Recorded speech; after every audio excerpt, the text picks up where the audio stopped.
হাঁস মারা যাওয়ায় অঝরে কেঁদেছিলেন। জেলা পরিষদের কর্মাধ্যক্ষ বাড়ি বয়ে হাঁস দিয়ে যাওয়ায় আবারও চোখে জল এলো গৃহবধূর। ডিমপাড়া হাঁসের অস্বাভাবিক মৃত্যুর পর ময়না তদন্ত চেয়ে প্রশাসনের দ্বারস্থ হয়েছিলেন চুঁচুড়ার গৃহবধূ। সন্দেহ ছিল খাবারে বিষ দিয়ে 3টি হাঁসকে মেরে ফেলার। ময়না তদন্তের রিপোর্টের অপেক্ষায় বধূ। 9টি ডিমপাড়া হাঁস দিয়ে পাশে দাঁড়ালো হুগলি জেলা পরিষদের মৎস্য ও প্রাণী সম্পদ দপ্তর। চুঁচুড়ার সিংহীবাগানের বাসিন্দা ইতি বিশ্বাসের 10টি হাঁস ছিল, যাদের ডিম বিক্রি করে সংসারে কিছুটা সুরাহা হতো তার। স্বামী অসুস্থ, একমাত্র ছেলে ব্লাড ক্যান্সার। স্কুলের সামনে পাঁপড় ভাজা বিক্রি করে দিন চলে তাদের, তাই হাঁসের ডিম তার কাছে সোনার মতোই অমূল্য। গত 20 জানুয়ারি ইতি বিশ্বাসের 3টি হাঁসের অস্বাভাবিক মৃত্যু হয়। বাড়ির সামনে পড়ে থাকা ঠোঙায় রাখা মুড়ি খেয়ে অসুস্থ হয়ে পড়ে হাঁসগুলো, পরে মারা যায়। মুড়িতে কটু গন্ধ পেয়ে সন্দেহ হয় কেউ বিষ দিয়েছে। হাঁসগুলোকে যে খুন করা হয়েছে তা নিশ্চিত হতে ময়না তদন্ত চেয়ে চুঁচুড়া থানার জেলা পশু হাসপাতালের দ্বারস্থ হন ইতি বিশ্বাস। কোনো সাহায্য না পেয়ে হুগলি জেলা পরিষদের মৎস্য ও প্রাণী সম্পদ দফতরের কর্মাধ্যক্ষ নির্মাল্য চক্রবর্তীকে বিষয়টি জানান। গত 24 জানুয়ারি কর্মাধ্যক্ষ ইতিকে নিয়ে থানায় যান। সেখানে ডায়েরি করার পর পশু হাসপাতালে যান। মৃত হাঁসগুলির ময়না তদন্তের ব্যবস্থা করেন। কলকাতায় ভিসেরা পরীক্ষার জন্য নমুনা পাঠানো হয়। তার রিপোর্ট এখনো আসেনি। ইতি বিশ্বাস তার স্বামী ও ক্যান্সারে আক্রান্ত ছেলেকে নিয়ে খুব কষ্টের দিন গুজরান করেন। জানতে পেরে আজ কর্মাধ্যক্ষ নির্মাল্য চক্রবর্তী 9টি ডিমপাড়া হাঁস ইতির হাতে তুলে দেন। যেদিন হাঁস মারা গিয়েছিল সেদিন ছিল চোখে জল। হাঁস পেয়ে জল দেখা যায় বধূর চোখে।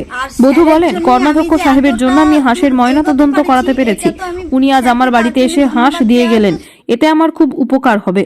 নির্মাল্য চক্রবর্তী জানান, যে ঘটনা হয়েছে তার হাঁসগুলোকে ফিরিয়ে দেওয়ার সামর্থ্য আমাদের নেই। ওনার অভিযোগ ছিল হাঁসগুলোকে বিষ দিয়ে মেরে ফেলা হয়েছে। আমরা ওনাকে বলেছিলাম কয়েকটা হাঁস দেব, প্রথমে নিতে চাননি। আমি তাকে ভাই হিসেবে দিতে চাই বলায় উনি রাজি হন। আমি খুশি যে এমন একটা পরিবার যারা অর্থনৈতিকভাবে পিছিয়ে পড়া, লেখাপড়াও জানে না, কিন্তু অদম্য মনের জোর যা শিক্ষণীয়। ব্যুরো রিপোর্ট, দিনরাত স্টার নিউজ। ছোট হবে, আমার ছোট বোন হয়ে তাকে আমি শতকোটি প্রণাম করি। আর আমার মতন মানুষকে স্যার যে পাশে দাঁড়িয়েছে, এটা আমি তার জন্যই আপনাদের কাছে বলছি যে আমি তার জন্য খুব খুশি। আমাকে এখন স্যার অনেকগুলো হাঁস দিয়েছে, 9টা হাঁস দিয়েছে। আপনি কি মানে হাঁস যে আপনার হাঁসগুলো ছিল সেগুলো থেকে তো ডিম হতো নাকি? হ্যাঁ, ডিম পারতো স্যার। তা এইগুলো থেকেও ডিম পাবেন? হ্যাঁ। সেটা কি অনেকটা সুবিধা হবে? হ্যাঁ, সুবিধা হবে। কি হবে? সুবিধা হবে মানে আমার তো এখন ছেলের ওষুধ কিনতে হয়, ওর বাবার হার্টের রোগ আছে, প্রেশার সুগার আছে, ওনাদেরও তো। হ্যাঁ, ছেলে আমার ব্লাড ক্যান্সার।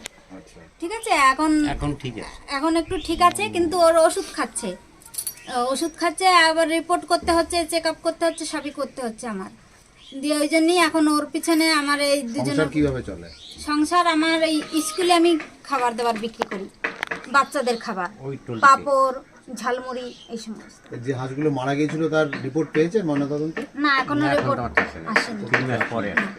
কিন্তু আপনার মনে হচ্ছে যে কেউ বিষ দিয়েছিল নাকি? হ্যাঁ, বিষ দিয়েছে স্যার। আমার এই হাঁস ঘরের সামনে পুরো ঠোঙাতে করে মুড়ি দিয়ে রেখে দিয়েছিল। তারপরে আবার দুটো মারা গেল, পুরো সঙ্গে সঙ্গে 3টে একদিনে মরে গেল, তারপরে আবার 2টো পরে মারা গেছে। সেই 2টো আমরা তো তখন নেওয়া হয়নি, ওই 3টের সাথে সাথে নেওয়া হয়েছে।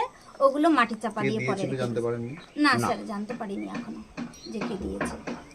আপনার নাম কি? আমার নাম ইতি বিশ্বাস। আপনার নাম কি? রাধাকান্ত বিশ্বাস। কোনো ক্ষমতা নেই।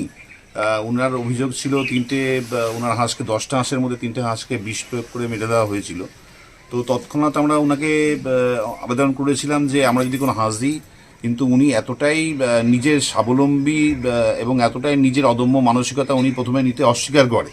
আমি তারপর বলি যে আমি ভাই দিদিকে হিসাবে যদি দিই, তাহলে যদি নেন তো সেই ভাই দিদিকে হিসাবে দেওয়াতে উনি ওই প্রস্তাবে রাজি হন। এবং আজকে আমরা সত্যিই খুব খুশি যে একটা এরকম পরিবার, যে পরিবার সত্যি একদম অর্থনৈতিকভাবে খুব কষ্টের মধ্যে আছে, এরকম উনি সেরকমভাবে লেখাপড়াও জানে না। আমি আগেও বলেছি উনি একটা দৃষ্টান্ত, যে যদি সত্যিকরের মানসিকতা রাখা যায় তাহলে অবশ্যই যে ল এবং জাস্টিস পাওয়া যায়, সেটা সত্যি ওনার থেকে শিক্ষণীয়। আজকে আমরা ওই ভাই হিসাবে, আমি ওনার ভাই হিসাবে আমরা ওনার হাতে কিছু হাঁস তুলে দিলাম। আমি সত্যি খুব মানে নিজেকে আজকে খুব গর্বিত মনে হচ্ছে যে ওনার মতো লোকের পাশে দাঁড়াতে পেরে। ধন্যবাদ। আমরা 9টা হাঁস দিয়েছি।